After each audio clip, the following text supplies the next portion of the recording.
अस्सलाम वालेकुम मेरी बहनों। 7 साल तक बाग को पानी देना और रखवाली करना आसान काम ना था, मगर हज़रत अब्बू सालिया ने इसलिए किया कि मेरा गुनाह माफ़ हो जाए और मैं अल्लाह ताला के सामने शर्मिंदा होने से बच जाऊं। आप मुसलसल बाग में रखवाली करते रहे।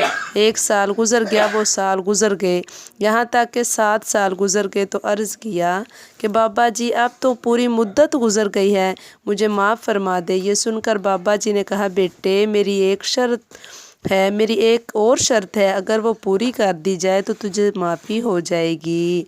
हज़रत अब्बू सालिया ने अर्ज़ किया, जल्दी बताइए वो क्या शर्त है। ये सुनकर बाबा जी ने कहा, बेटे मेरी एक बेटी है जो सर से गंजी है, आँखों से अंधी है, कानों से बहरी है, ज़बान से गूंगी है, हाथों पैरों से आरी है। ऐसी बेटी से तुझे शादी करना होगी। अगर ये शर्त कबूल है तो माफ़ी हो सकती है। अगर आजकल का कोई नौजवान होता तो कहता कि गोश्त के लोथड़े को मैं क्या करता, मैंने सारी ज़िंदगी गुजारनी है। हज़रत अब्बू सालिया ने यह सोचा, बल्कि उन्होंने कहा कि खुदा के हजूर शर्मिंदा होने से बच जाऊंगा। आपने ये शर्त भी मंजूर कर ली और शादी होगी।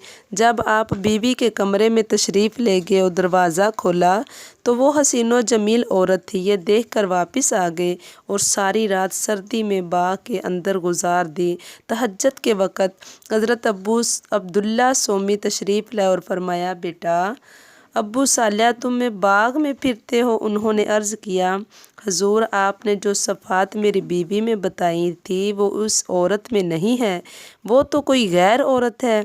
ये सुनकर बाबा जी मुस्कुराए और फरमाया, बेटा इसका भेद खोल दूँ।